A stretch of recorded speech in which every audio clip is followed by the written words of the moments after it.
Don't tell me that the moon is shining. Show me the glint of light on broken glass.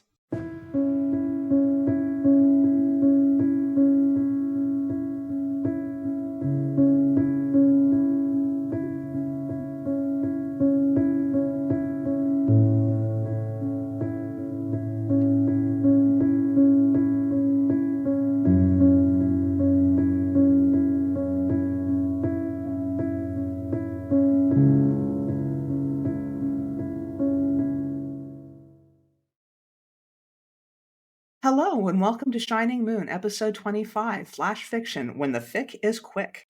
I'm your host, Deborah L. Davitt. With me today are Kat Day and Michael Haynes, as we'll discuss the art of writing flash fiction, stories that are under 1,000 words in length. Let's get started with some introductions. Kat Day is an editor and writer who lives in Oxfordshire. By day, she works as a medical editor, looks after her two children, and wrangles the PseudoPod Towers tentacles into producing horror stories every week. By night, she does all the things she hasn't managed to do during the day. Her work has been published at venues including Flash Fiction Online, Cast of Wonders, and Daily Science Fiction, and she writes regular flash for her blog, The Fiction File, at wordpress.com. Hi, Kat. Welcome to the podcast. How are you today? Hi. Yeah, I'm good. How are you? Hanging in there. I've been sick since the beginning, since I finished my last episode with, and it's been a whole horror story over the break. So, Michael Haynes is an ardent short story reader and writer who has had stories appear in periodicals such as Ellery Queen Mystery Magazine. I am so jealous of that one. Beneath Ceaseless Skies and Nature. His debut short fiction collection, At the Intersection of Love and Death, is available now. He serves on the board of Rainbow Dublin, LBGTQIA+ advocacy group, and enjoys photography, cooking, and travel. His website is michaelhaynes.info. Welcome, Michael. How are you today? I'm doing wonderful. Glad to be back on the podcast. Thank you. Well, it's lovely to have you back. So we're going to dive right into our questions. And do you start off knowing you're going to write something that's flash? Do you intentionally commit flash, or do you just start with a story idea and then it just happens to run as long as it runs? Or is it a question of, on some occasions yes, on some occasions no? And how do you know when you've got, sort of a separate question is, how do you know when you've got flash on your hands as opposed to a story that ought to be revised to be longer? And I'm going to start with Kat on that since she's alphabetically first. I lean towards flash writing. I right at the minute there's Codex Weekend Warriors going on, and I see people I know, and I see people saying, I can't do this. I've written umpty thousand words. I need to cut it down. Whereas I am that person who's like, I don't think I can get this over 700. Like I just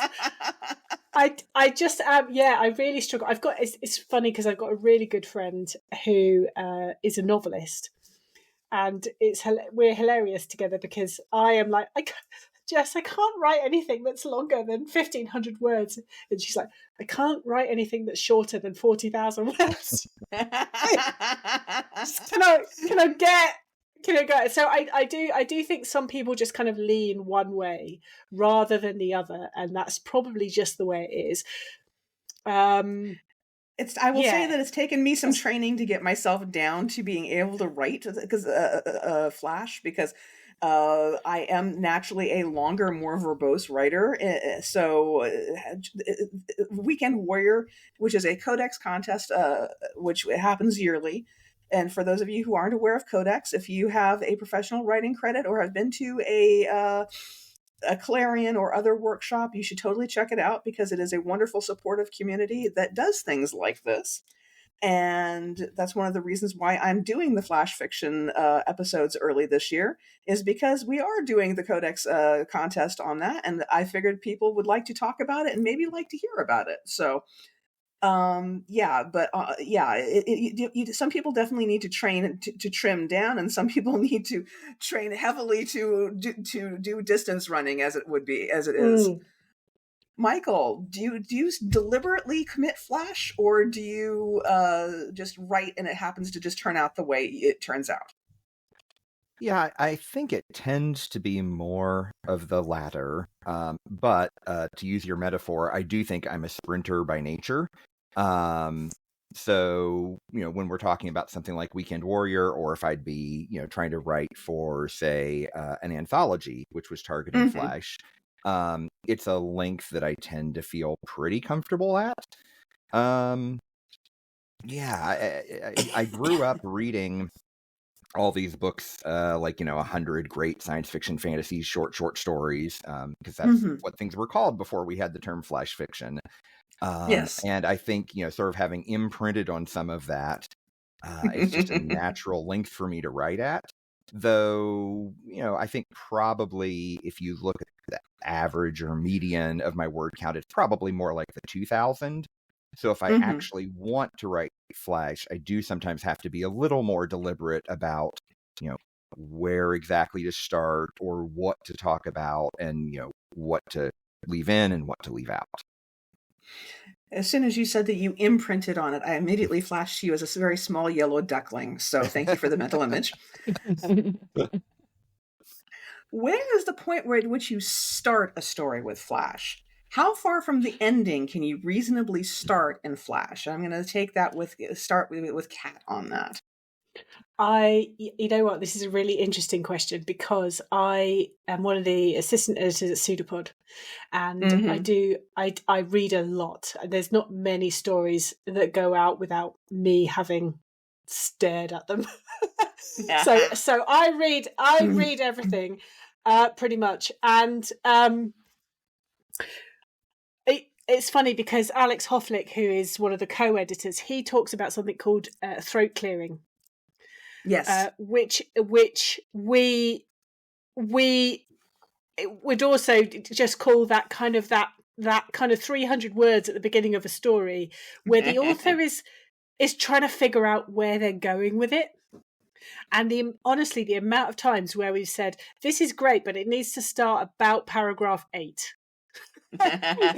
You just chop this whole front piece off. This is and often writers will not want to do it because they love that bit, and I get it, right? I get it because that's the bit that kind of inspired them to write the rest.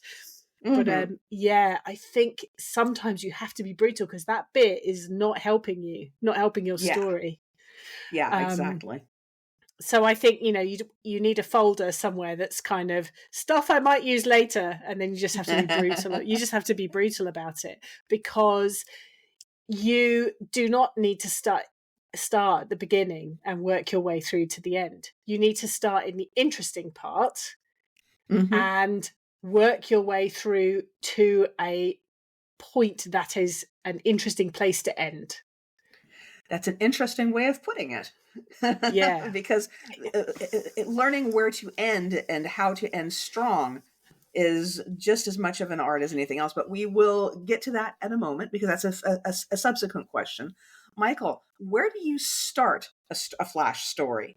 How far from the ending can you reasonably start in Flash? I mean, I have a tendency to want to start at the beginning of time and sort of work my way through to the end of time, because the whole story is so very interesting to me. But that's not what Flash is supposed to do, at least not ideally. Although God knows I've tried to do it. I think, every story is different, right? So I wouldn't say there's a hard and fast rule. But if someone said, "Well, what would your guideline be anyway?" I'd probably say start as close to the ending as you possibly can without it being incomprehensible. Yes. And for me, I tend to do a lot of starting very, very near the end, and then you sort of fill in some backstory as you're going through that last that in media several res minutes technique of action sometimes. Yeah, so that'd be my rule of thumb. I like to think about it in terms of story beats. When I very rarely outline short stories, but I feel that it helps to outline Flash, and so I will sit down and I'll write down literally first 50 words is the introduction. Then I have 50 words to get you into this world. Then I have 200 words for rising action, and whatever that rising action is going to be. Then I have 200 words for conflict, climax, and I have to squeak in an ending somewhere. So it might only be 50 words of ending. Who knows? It depends on how much climax and how much conflict I manage to cram in there. But I do find that outlining works very well in Flash because it is such a tight form and you have so little leeway. All right. The question. Sorry, I was just going to say, I think this is interesting because I never outline Flash. What I do know is I always know the ending because I think I can't really write Flash without knowing what the ending of the story is. I have to be clear about that in my head before I start. But if I am trying to write something longer, if I'm forcing myself to, I have to plan that out because I just cannot do it. So I guess this is it. It's just your kind of natural inclination. You probably lean more on that need to structure things when it's not really your natural way. Yeah. Sometimes I've written Flash that has just grown organically out of just a single idea, a single image, and it's just plopped itself on the page and it's been perfect the first time. And I'm like, holy cow, I was in the zone with this one, and people have actually agreed and bought it and loved it, and it's been wonderful. It doesn't always happen that way, though. So sometimes I do have to go back to just relying on structure to see what I'm going to do. And the more complicated things like listicles, I find listicles to be very complicated as a structural form. I admire people who can do them and do them well. I just can't. So I would probably have to pre-write some of that sort of structure before I would go ahead and try to actually write it. So where's the point at which you end the story? You said something about ending in the most interesting place possible. Now, some people do the twist where they have to end on a twist ending. It has to be all M. Night Shyamalan about it. And I actually find a sort of an ennui. I get very bored with having read a number of stories in a row that have that twist ending, because sometimes I just want something to end quietly and gracefully. Sometimes it doesn't always need to have a big twist at the end, but that's me. And so do you do the twist? How do you end? And Kat, take it away. It's not so, I mean, I do like a twist, but it's not so much about the twist. I personally like that sense of things clicking into place. Yes. It is that thing that got mentioned in passing at the beginning that didn't feel important, that suddenly at the end you go, oh, and I like that kind of looping back around of that's what that was about. I see. So it's not so much the twist, more the loop. Yes, I do like stories that do that, and I would be remiss if I didn't mention that we were supposed to have Tara Campbell on this podcast. She was sick, and we miss her, but she had a story that had a structural element that was repetition. And I would be remiss if I didn't mention that is a fabulous thing to use in Flash, as in poetry, because it provides a backbone for the story and it allows the whole story to hang off of this repetition. And the reader is sort of comforted by the familiarity until you do change it or shift it or twist it near the end. But that's a wonderful way to structure Flash. Michael, how do you end a story? Yeah, so speaking about endings, I liked what Kat said on the last question about that it's helpful to know the ending. And I suspect a lot of the times I've set out to write Flash and it ended up way too long for Flash, it's because I didn't know the ending in advance. And so I had to meander too much to get there. And then for me, at least, that throat clearing she mentioned. Yeah. It can be really hard then, though, to take this thing that's come out at 1,500 words or whatever and try to stuff it into a 1,000 word, or if you're talking about Codex Weekend Warrior, 750 word. 750 is such a hard number to hit. Yeah, it really is. Oh, you really have to corset the story. Wait till you do escape artists that do 500. 500 words. The 500 word stories are hard. Yeah, that's hard even for me. I'm impressed with people who can do drabbles, 100-word stories. I have done exactly one drabble, and that was actually co-written with somebody from Codex. That was Kurt Pankow. And I wrote the first 50 words, he wrote the second 50 words, and it was sold. And the only reason it sold is because his ending was so perfect. Yeah, and then as far as where you end the story, I don't think I tend to write a lot of stories with twists per se. I do think I've got a decent number, like what Kat was saying, where something that either didn't seem important or that you thought you viewed through one lens early in the story, you view through a different lens, or you have a deeper understanding of. So maybe it's not even that it's twisted so much as just that you have, like I said, a deeper understanding. I like the concept of repetition that you mentioned there too. I do have, I'd say, some stories that end with kind of a sort of sharp bit at the end, especially in Flash.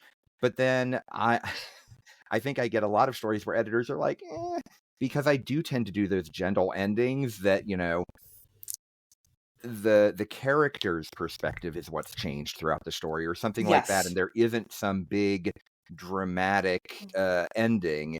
It's just that there's been this very gentle shift in the character's world, but that's the thing that I find interesting all the same. So yeah, I think I've got a lot of stories. That's where we go back to the very first episode of Shining Moon. We talk about literary versus genre, and literary tends to have more that character or perception shift as a sea change sort of thing. So it's not a bad thing at all. All right, so we talked a little bit about the various lengths of Flash, and how if you found yourself sitting at 2,000 words and you love all of them and they're just so wonderful, but you have a 750 word limit because it's a Codex Weekend Warriors or, God forbid, Escape Artists contest has come around again, and you love all of them, but I find that you have to cut whole scenes at that point, because cutting mere words or mere sentences is not going to happen. So how do you go back and corset this in to the length that you are looking for? How do you remove whole scenes when you're nowhere near word count? And I'm going to ask that of Kat. Yeah, you know what? You're going to hate me, but I'm going to say you don't. Right? If you have 2,000 words and you love them, then you start over with a new story.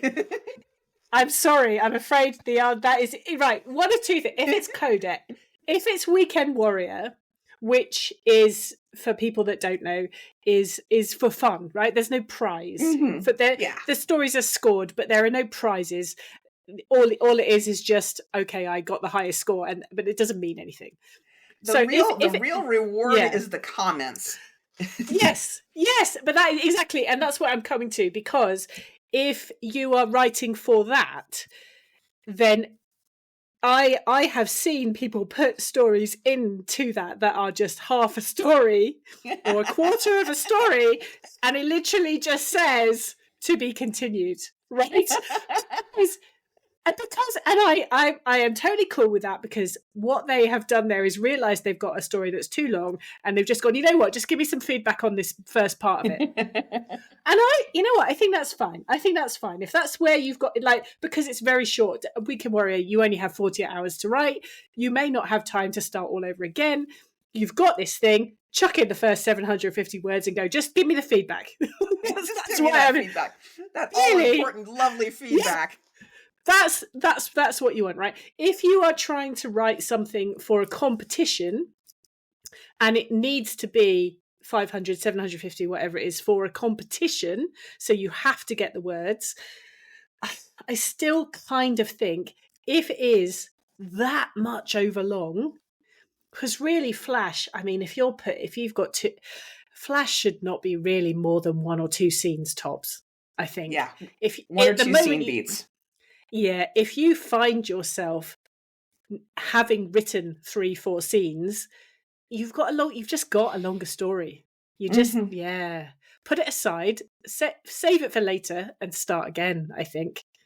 Yeah, I would tend to agree with that, but I would also say that if you still love it, I have stories which have gone through different iterations and different different versions of themselves, and sometimes it is okay. I'm going to take the 2,000 word version. I'm going to save it in one file. I'm going to see what I can do with a different starting place with this one, and see if I can contain it to whatever this anthology or whatever is asking for, and send that off. And if it comes back as a rejection, fine. It wasn't the best version of itself. It can go back to being 2,000, 4,000, 6,000, 20,000 words long. Michael, how about you? How do you go about cutting the whole scenes if you're nowhere near word count, or do you? Yeah. My answer is going to be pretty similar. I think I would start with, ask yourself why you want to cut it down, right? Assuming for the moment that it's not for something like Codex Weekend Warrior, you've got a story that's 2,000 words and you're trying to get it down to Flash. Ask yourself why, right? If it's, for example, like for an anthology call, I would probably say look to see if you can start the story later. But also really, be willing to say, this isn't a Flash Link story, at least not in this conception of it. And that maybe the best thing to do, again, assuming it's not something where, the anthology deadline is 48 hours from now or whatever, is to say, okay, I'm going to let this be a 2,000 word story, or, maybe after editing it's 18 or 2,400 or whatever. I'm going to let this be that length because that's how it came out of my head. And let's see if we can work on something else for that anthology call. It's trickier. It takes a little self-awareness, like costuming. You have to be very self-aware when you're putting on a costume, whether this is going to work for you or not. But it also takes a little awareness of markets and just of a little experience overall, because when you first start off, every story is the one that's going to make it. Obviously, this is the one. This is the one. And then once you've been in it for a few years, it's like, well, this one has a shot. I don't know. Maybe it'll be the next one, the one I haven't written yet. Who knows? Throw spaghetti at the wall until something sticks. But when you first start off, it is very.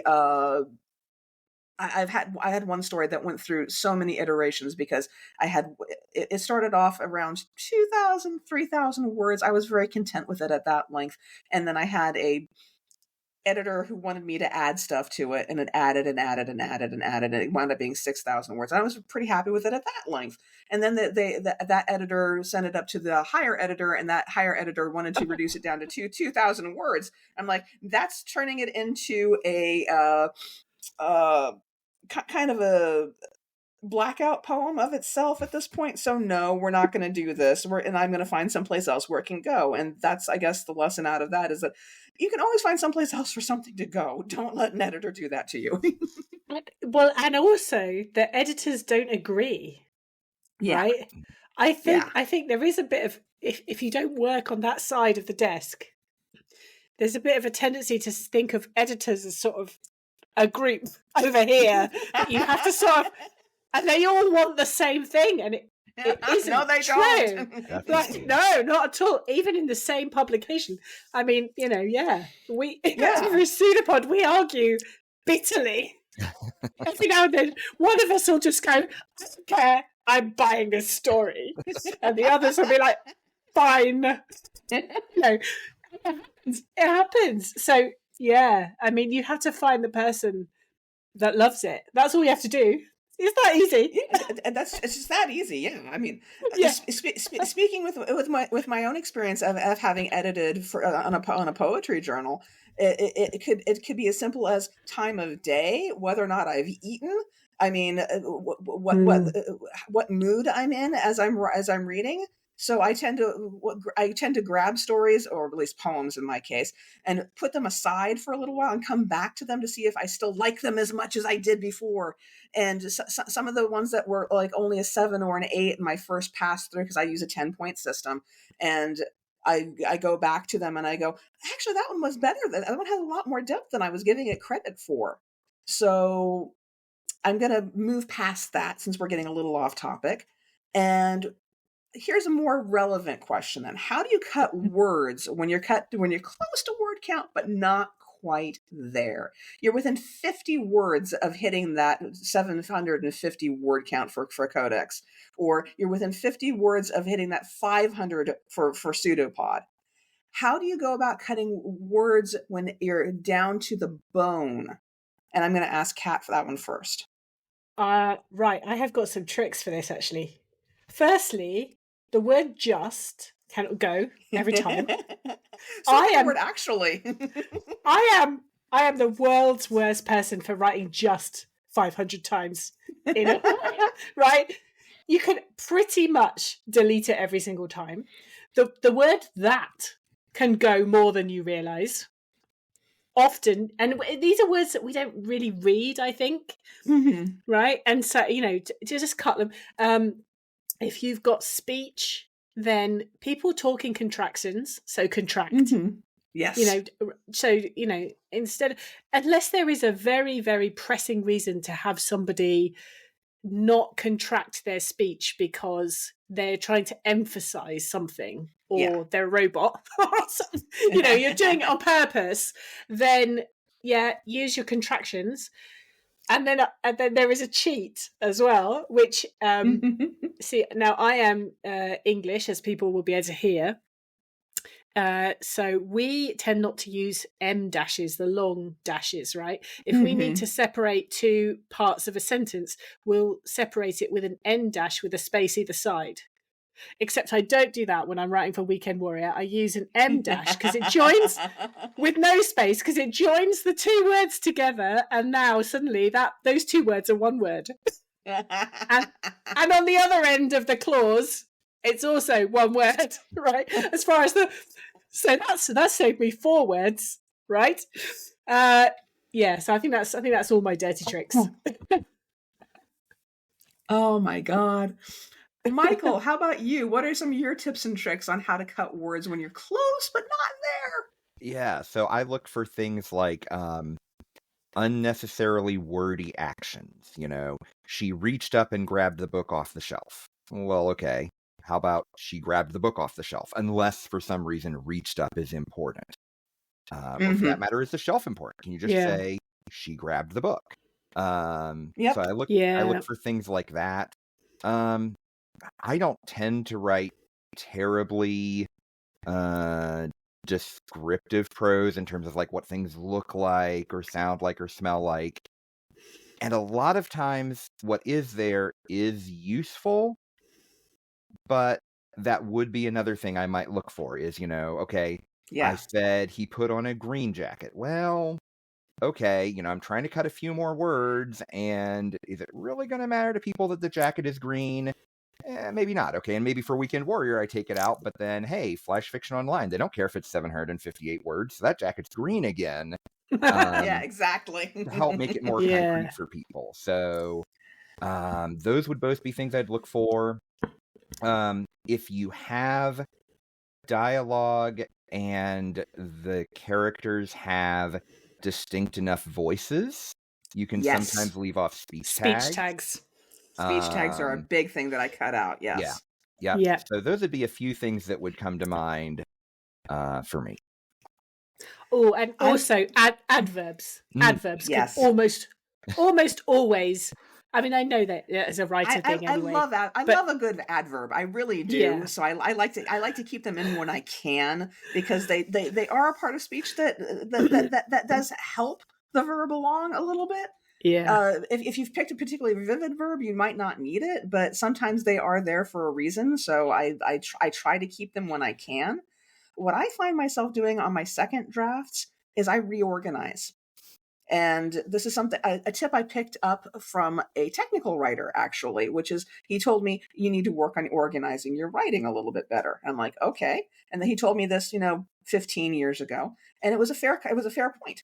And when I reorganize, sometimes I find redundancies. I find sentences that are basically the same thing that are a paragraph apart, where I can just go ahead and eliminate that entire sentence and just park the better version of that sentence in the first one's place. So when I go back through, I'm looking at structural things. I'm looking at organization of ideas. And sometimes it just winds up with better flow that way. And sometimes I can subtract 15, 20 words just by having reorganized my thoughts a little bit. So that's an important thing to think about. It's not something you think about when you're doing your first pass on your writing, when you're just getting the words down. Don't do this. I mean, I do it, but don't you do it when you're doing the verbal vomiting portion of the agenda. But when you're going back through for your second pass, by all means, reorganize, rethink, declutter your prose. Sure. And I liked what you said about the stronger verbs, right? Ran quickly is 2 words. Dashed or sprinted is 1 word. Yep. Yeah. It can get a little overdone though, because sometimes people will go, that makes your prose all purple for me. And I go, but okay, everybody wants the vivid verbs. What do you want from me? So I want it to be perfect for me. I'm the editor. Yeah. That's, hey, different people do have different tastes. Yeah. Exactly. You can also sometimes you can eliminate the word "and" in a string of descriptives. It gives a slightly choppy feel, and sometimes that choppy feel can be good. Sometimes the sky was green, black, red instead of the green, black, and red. Sometimes in action scenes, I use this even in novels. I deliberately shorten and tersen the descriptions of actions, and I leave out the noun clause, because it's all going in a row anyways. So it's short, choppy verb sentences, but it adds to the feel of speed and action and rising to a climax type thing. It's a trick that I get out of movies, basically, because those short little action shots where the camera moves rapidly is cinematography, but you can do that with your words too, and it cuts down on your word count. Yeah. All right, it's time to move on to your stories. And we're going to start with Kat, with her story Never Enough Pockets, published as part of PseudoPod 798 Flash on the Borderlands. I think that's 60. L10 is 60, or is that, am I misremembering my... No, okay, that's good. Right. I got it. Yay! Words like violence. This is a fabulous extension on a metaphor where the idea that we might be able to store emotional baggage into pockets made of flesh, and what the consequences of being able to remove and use those emotions are to horrific effect might be. I don't want to spoil the story for people because I want them to go read this, but what gave you the idea of the story? Okay. So in March 22, a 33-year-old woman called Sarah Everard was kidnapped in London. Brits will know this story, probably Americans maybe not. The reason this was so particularly horrific was that she was walking home in the daylight, minding her own business, not doing anything, when a police officer stopped her. He identified himself as a police officer. He handcuffed her and he drove her 70 miles away, and then he raped and murdered her. Right? Oh my God. So this was utterly horrific, and it just hit everyone so hard because it was like, you cannot, I mean, obviously there's a whole thing with the police, but it just really hammered home that thing of like, when you're a child, you're kind of taught to go and find a policeman, and it's kind of the you can't even trust. You can't, anyway. So I mean, I know there's a whole load of stuff to unpack there. It was very horrific, and it shocked a lot of people, and it just kind of made everyone rethink their universe a little bit, I think. Yeah. And then at the end of March that year, there was a vigil for her. Mm-hmm. And it was arranged, it was going to take place in Clapham in London. And at that time, lockdown was in place. Yeah. So people weren't supposed to be gathering. But senior police had got wind that this was happening. And they just made just one terrible decision after terrible decisions.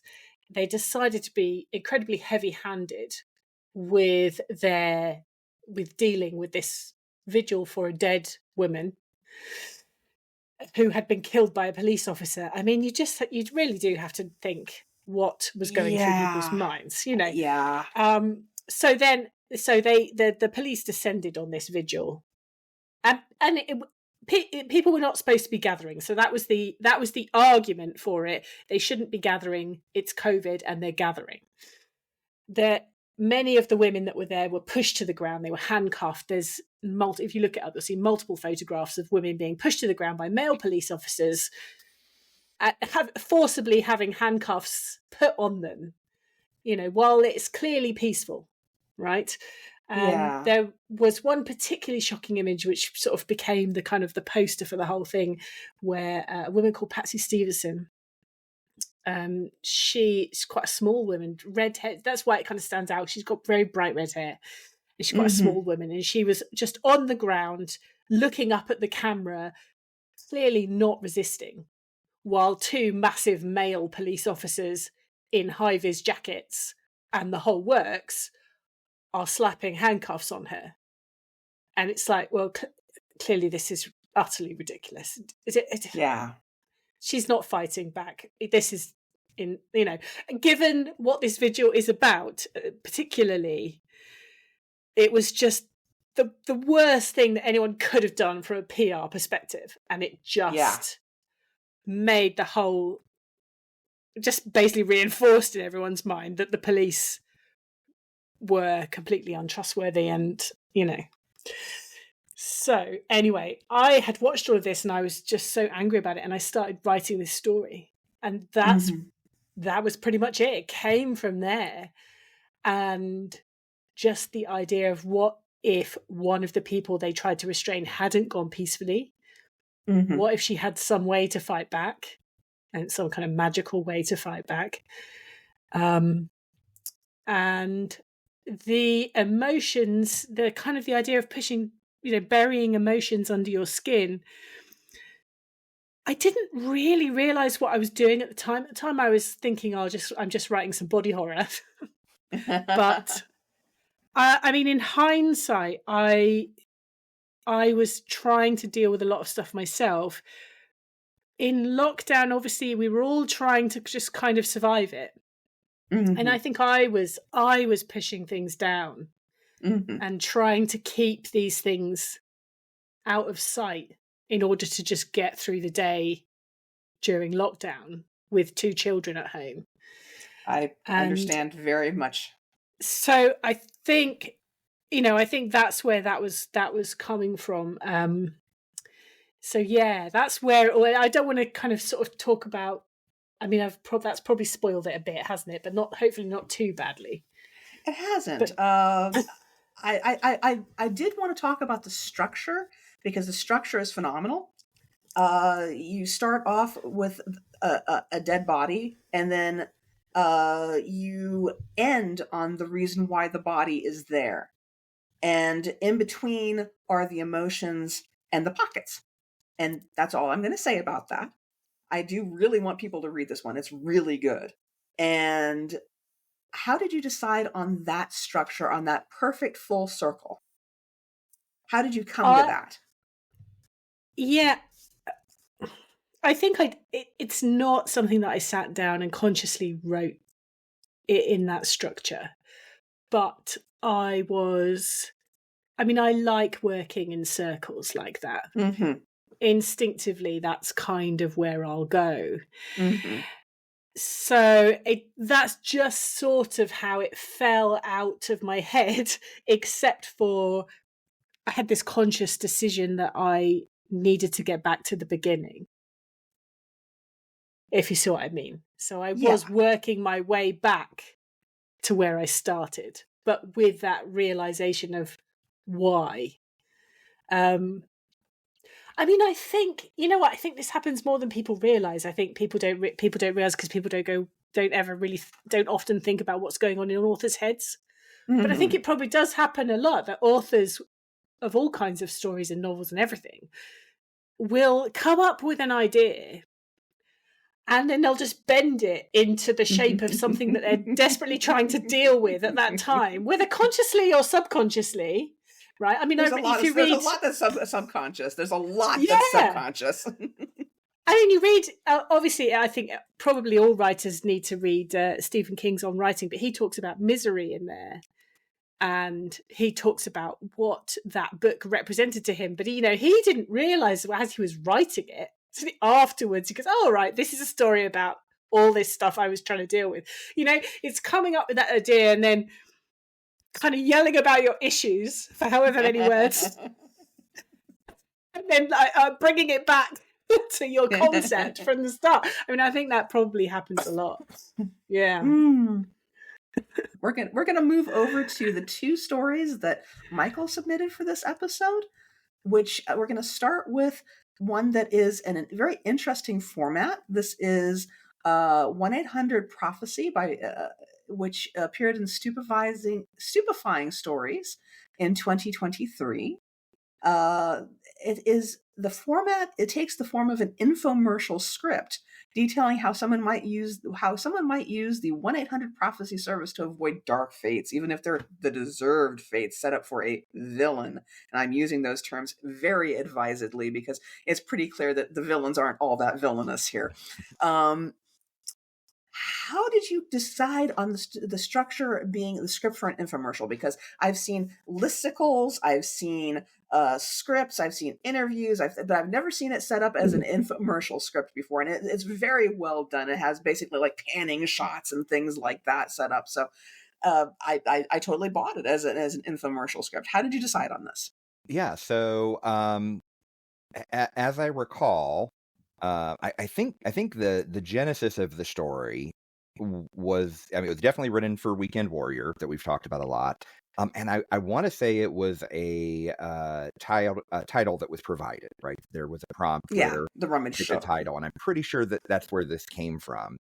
And my recollection, so I wrote this in early 2021, and my recollection is that Weekend Warrior. Wonder Woman, very different WW. Wonder Woman 84 had just come out, and we'd watched that, in the weeks leading up to it. And as I recall, and I haven't rewatched the movie since then, but as I recall, the Pedro Pascal character has an infomercial scene or two in that movie.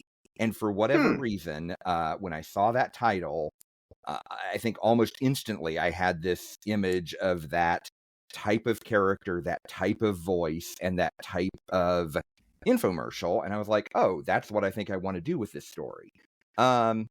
And I've definitely got a soft spot for it. It's debatable how much of a story it is. There isn't a whole lot of plot arc to it. Just like most infomercials don't have much of a plot arc. No. But I was pleased with how it came out, and yeah, I definitely agree. I haven't seen very many other stories, if any, that I can recall that used an infomercial as a format. All right. So you've detailed what gave you the idea and how you decided to structure it. We're going to move to your other story, which is A Book in Winter, which appeared in Factor 4. And I believe this appeared last year? Yes. Okay. Actually, was that, I think 2022, actually, sorry. Okay. This short, sweet tale, the narrator is worried about everyday concerns like being late to work, losing a job, and money issues when they encounter a library that contains a book of poetry that they check out, and when their mother suffers a life-threatening event, they read the poetry from it to her, comforting her over the 3 days it takes her to die. They're unable to return the book because the library itself has vanished. No one is able to figure out who wrote this book, and the title itself doesn't seem to exist in this world, but it remains in their possession as a source of comfort for years on end. What gave you the idea for this story? I will say that the idea of a bookshop or a library from another dimension isn't new to me, but you made the story very much your own, and I really enjoyed it. So, what gave you this idea? So once again, it was written for Weekend Warrior. And here, I believe the original prompt was about a customer service oriented institution that had some special property. Right. And so, I sort of noodled on that for a while, and I liked the idea of a library. And then I liked the idea of a library that's magical property was that it didn't exist in our world. And this is one that I know I didn't have plotted out when I started writing it. I very much, started writing and just sort of went where the story took me. Yeah, I So love it when that happens. Yeah, I think it took a decent amount of editing to get it down to that length. But I really, my favorite part of this story is the character. I really, I don't visualize things terribly well. So if you're familiar with the term, I think it's aphantasia, where I can't close my eyes and see an apple. But I can sort of close my eyes and think about what an apple is like. And for me, this character is one of the ones that I can think about what they're like more clearly than I think a lot of the characters I write about, and that I can think about, where they are and the scene. Like, when they're getting off a bus in the winter and trudging through sludge and snow on a sidewalk. It's the sidewalks that I've trudged through in sludge and snow here in Columbus, Ohio, growing up.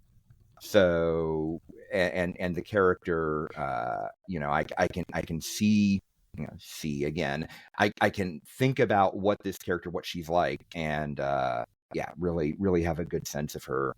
And I liked being able to have this character who's really just trying to get by in their life as it is, and then they have this terrible event happening in their life, but they're able to have something to make it maybe a bit less terrible through the intervention of this magic library and magic librarian.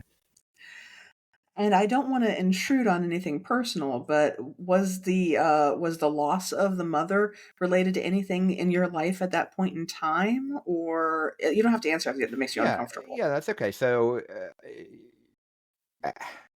I would have said no if I hadn't taken a moment to think about it. But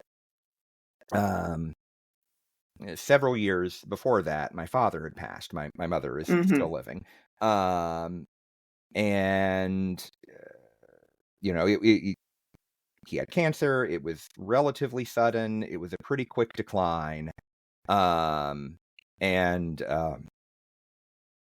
one of the last real times that he was lucid and we were together, I read him a story that I'd written, and he talked about liking it. And so, I don't know that was necessarily, it certainly wasn't at the forefront of my mind when I was writing it, but I suspect that somewhere in the back of my brain, there was that idea of someone reading to a dying parent. And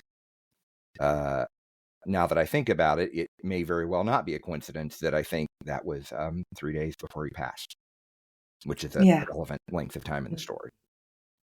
Yeah. It is a really... Some things subconsciously come through, and it's a beautiful story, and I hope that it comforted you as you wrote it. Thank you. Because it's definitely a very comforting read for me. It's a really beautiful story. It really stabbed me through the heart when I read it. It's very powerful. I recommend everyone go and check this one out. It is very... I mean, maybe grief especially is one of those emotions that we as humans are perhaps not terribly good at processing. No, we're not. But particularly when in our kind of modern lives where you are expected to just get on with your life. Yeah. And so we don't even really make a lot of time for it. And I think sometimes it does come out in stories. It does. That's where it comes out, because where else can you put it? You know? And I think have a writing friend who lost her husband recently, and I was talking with her about grief and how we have this compartmentalized view of it in this modern world, where it's a process. It has stages. You'll go through them. It'll be done. It'll be over with. That's a lie, because it does not stop. You don't get over it. And sometimes you go back through the same phases over and over and over again, and you get stuck on spin cycle on them. And it's not a clear linear path. And a lot of this is bullshit. And she said that was absolutely right. And that's exactly what she was going through. Yeah. So, yeah. And when I think about the times in my life when I've written the stories that, generally speaking, I think have turned out best, or that, have had the best reaction from other folks, an awful lot of those were written when I was at really rough times in my life. And I know for some authors that's not the case, that, if they're going through hard times, that it's hard for them to write. But I guess for me, maybe it's an outlet, even subconsciously, because again, it's rarely. I've only written one story that I can remember. Well, sorry, that's a lie. Two stories that I can remember that were reactions to things that were immediately happening in my life or in the world. That's why I caveated that, because one was something in my life and one was something in the world. But I think a lot of times it's the churn of emotions that's going on that's somehow driving the writing, and maybe just getting it out on virtual paper is somehow therapy. Yeah. I think that's true. I think it's and as a reader, you can tell when that's happening, because the story feels true. Yes. In an emotional sense, not in a literal sense. Obviously, magical libraries are not a thing, sadly. But sadly, you can feel the truth of that emotion. It's not been made up. It's not been constructed. You can feel it in the story, and those are the stories that kind of really hit the hardest, when you can feel them coming out of someone's head like that. Well, this is the time on the show when we go praise other people's work. And we're going to go ahead and move to a story that was recommended, which is The Inheritance of Dust and Leather by Jenny Ray Rappaport. We all know her. She is another member of Codex, so we will definitely let her know that she has been featured and praised. This appeared in Lightspeed, September 2022. This is a classic retelling, well, a not-so-classic retelling of the classic story of Beauty and the Beast. It has definitely a more sinister bent. There is no happily ever after here. The original Beauty is warned by the dead people in the castle that there's always going to be a little of the beast to her new husband. But she ignores them at first until the raging arguments begin, and she escapes with her children until her son, too, becomes a beast. She takes her family back to the castle, defeats her husband, and now a new young woman has come there, looking at the library with familiar longing, and regards her son with all the potential of love. But the original Beauty has a warning for her. This story relies on a familiar narrative as a quick way to center and orient the audience and prepare them for the view askew, the changes that the author is about to make. Do you find that to be an effective method, or do you find that sometimes it becomes too much of a crutch for the author? And what do you think it does? This story does effectively, and I'll leave that open for both of you just to answer. Do you want to go first, Michael? Because Sure. I've talked a lot. Oh, yeah, that's okay. So, gosh, as far as what it does effectively, I loved the voice of this story. I just, when I reread it, leading up to us recording this, there's so many turns of phrase or sentences in it where just the way, the emotion of it, and the regret and sorrow and all the other emotions that are involved here come through in the story. And I think it does a really great job of that in such a small space. And speaking about Flash, I think we've talked about stories that loop back to the beginning. Yes. This isn't exactly that, but in a way it's that, right? So it's maybe more of a cycle than a loop or something like that. Yeah. But I think that works really well in this story, and I do think, that, to me at least, that sort of loop or cycle can either become too much in a longer story or too hard to really envision, to hold it all in your head in a longer story. And then as far as the reliance on the familiar narrative, is it ever a crutch? I'm sure yes. That's the easy answer anytime someone asks, is it ever? I hate to give such a generic answer, but I really think it depends. Like, it depends on what you do with it. If you're able to find something new about the familiar that's narrative, the thing I look for. I think that's, almost essential. Do I think that you could write a satisfying story that took a familiar narrative? Well, I was going to say, and didn't have something new plot-wise, but just had a different tone or voice. But even that's something new, right? Because tone and voice, it has to have something new. Yeah. At least for me. And this one definitely does do something new. It explores the cycle of violence in a very satisfying way, without being overwrought or dramatic. It's just, it's almost detached in the way that Beauty is looking at this new person coming into the cycle, and she's trying to warn her away, but she knows that it's just going to continue. She knows deep down in her heart that it's never going to end.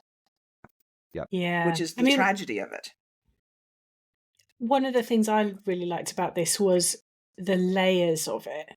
Yes. Because it's a little bit of a joke that I've kind of seen memed, that idea that Beauty, or the princess, marries the beast stroke whatever because of his library, right? That's a bit of a joke. So it kind of starts on that sort of light-hearted thing of like, oh, I married him because he had a really nice library kind of thing, and I read all the books and that was great. But then it gets really dark, and you realize she is getting into not only this thing which can happen where people are attracted to people who are dangerous sometimes, and it's very hard to break out of that, because particularly if you've grown up in a home where that was common, it feels safe in a weird, it feels familiar and safe in a weird kind of strange sort of way. And so it's very hard to break out of it. Something healthier actually doesn't feel as interesting. And so she kind of recognizes she's in this situation, and because she has children, she feels she needs to protect her children. But then she sees her son particularly, falling into that same cycle, and it's that kind of generational trauma. Yeah, and she, and it's kind of that. It's not. It's in Lightspeed. It's not horror, but there is a horror vibe to this, because it's very much there's no break. There's no happy ending here. There's no breaking out of this. I read it as the main. I don't want to. Is it a spoiler? It's not a spoiler. It's kind of. It's an older story. We can spoil it. Okay, because I read it at the end that she was dead. Right, she is dead at the end. That's how I wasn't sure. That's how I wasn't sure. Well, okay. I think it's left deliberately ambiguous, because she's talked about the dead people in the castle, so she could be one of the dead people in the castle now, or she might very well not be. I don't know that it's expressly stated. I read it as she is now dead. She is a ghost, and she is trying to warn the new Beauty coming in, but in the same way she herself ignored all the ghosts in the castle. Yeah. It's going to be the same thing. So we're just going back around in the same. Yeah. The tragedy of it is what really, really got me on this story. And I think it was incredibly well done. And I really, really appreciate having this one recommended, because this one was fabulous. We're going to move on to the next story on our agenda, which is Choose Your Own by C.J. Levine, which appeared in Daily Science Fiction. This is a choose your own adventure story, except for the fact that it's a terrible adventure, and it's not much of an adventure at all. It's a metaphor for women dealing with bad men out in society who are pictured as dragons in this metaphor. And every path ends the same way on step 12 with instructions that you've made a bad choice. You're a fool. Go back to step 1 and make better choices, except for the fact that there are no choices that lead to anything that's good. It's a doozy of a story. What did we like about the story? What does it do so well in a small space? And is there anything you didn't like about this story? I remember when this came out, because the first thing I did was send it to another friend who has written Choose Your Own Adventure stuff. And it was, I remember, it's amazing. It's absolutely brilliant. It's one of those ideas where you sort of think, why didn't I think of that? it's so well done. And the fact that it is short is what makes it. Yeah. Because if it were any longer, you'd lose the thread of all the fruitless choices. You wouldn't be able to keep it. You wouldn't keep them in your head. Be able to keep them in your head. There are only 12 steps, and you see quite quickly that they all kind of converge on the same point. Yes. If it was any longer, if it was, one paragraph longer, it would start to fall apart because you'd start to lose track. And the fact or you would be going, I get the point already. I get that it's just long enough. It's just long enough to make its point. Does it brilliantly. Yeah. And then it doesn't wear out its welcome. Exactly. And it is one of those pieces where you're like, this is what Flash should be, right? It should be slightly weird and different. And the fact that it is short should be the point, rather than it's a longer story that I've made short. Yeah. Like it's the length. It needs to be short to work. It's just brilliant. It's so clever. And it makes such a really good point as well, which is that kind of, the problem is not the women, the problem is the dragons. We need to deal with the dragons. Stop telling the women to dress differently or make different choices or go different places or do different things. Deal with the dragon. Yeah, exactly. It's just, it's perfect. No notes. Michael, what did you like? What did you think it did effectively? Yeah, I mean, I think Kat hit on all the high notes there. I love stories with interesting formats, and I do think that Flash tends to be an especially good place for those, right? Like it's a laboratory for the weird. Yes. Yep. Yeah. Like this isn't a listicle story, but like imagining a listicle novelette, and I just no. Yeah. So this story, make it past the first page. I think this story it knows exactly what length it needs to be. There's not a wasted word in it. I feel like it really was an excellent use of the format. And when we were talking earlier on the podcast about stories that are written where you sort of can sense what emotions that you expect the writer may have been thinking about at that time. Story. Yes. Yeah, I mean, I haven't spoken with CJ about the story, so I'm only presuming. But gosh, I if I had written that story, it would have been from a place of fury. And so I assume it probably was for the author as well.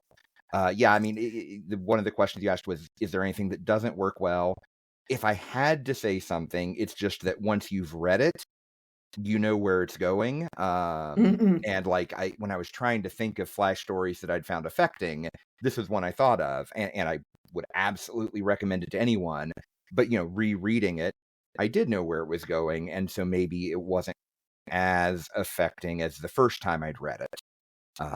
But I mean, that's such a quibble, and it's my quibble with the story was that I was able to tell very easily where it was going, because I didn't find it really made me want to go back and read the other paths. Let's put it that way. Because as soon as I realized, they're all going to, the princess is going to die no matter what, because the dragons are just too powerful. it made me go, that's not a conclusion that I generally vibe with, because I like to think that there is always something we can do, but I understand the rage behind that story. I understand the emotional state of it. And I have to respect that, because it's not me, but it is somebody else, and it is a valid emotion.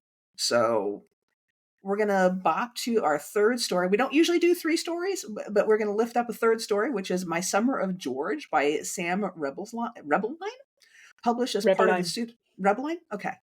As part of the Pseudopod Rebelline? No, I think it's Rebelline. Rebelline, okay.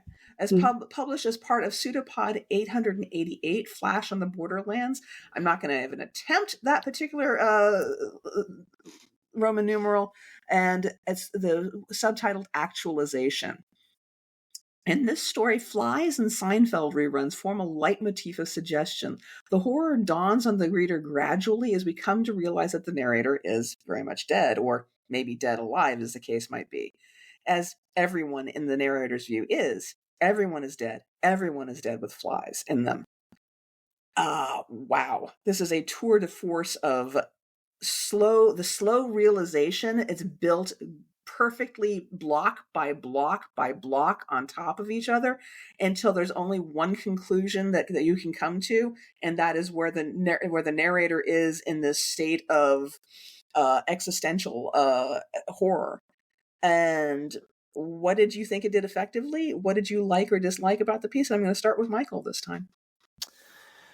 Yeah, so I had not read this one before, so it was new to me. So it definitely evoked an effective sense of dread. And I know for me, when I was thinking about it, with the author talking specifically about, it being 2023, I don't know if this was what the author was specifically going for, but for me, it put me in the mind of people who were feeling in a really sort of stuck place after everything that happened with COVID, and maybe having difficulty finding a job, which is discussed a lot there. Yes, those were the sorts of emotions and resonances that I found with it. Yeah, so I thought it was great at developing that sense of dread, and yeah, and I guess looking back at it now, boy, that last line, and I won't say it here, oh yeah, but that last line, boy, you want dread. That last line yeah. has got dread all over the place. That is the best last line of a horror story that I can think of, and I read a lot of horror stories. I imagine you do. And it's so it's true, and it's kind of obvious, and it's just there, and you just go, oh, you've just smacked me over the head with that. Sometimes that's how you want to end a Flash, is with a hammer on the head. Sometimes I want somebody sometimes out of a story I just want to be led gently by the hand. Other times a quick sharp shock is exactly what I'm looking for, and it suits this story perfectly. Yeah. I mean, for me, I remember reading this and that slow realization. Because I read a lot of horror. I kind of often I know how things are going to go, right? Yes. He's a ghost, she's dead, that's a thing.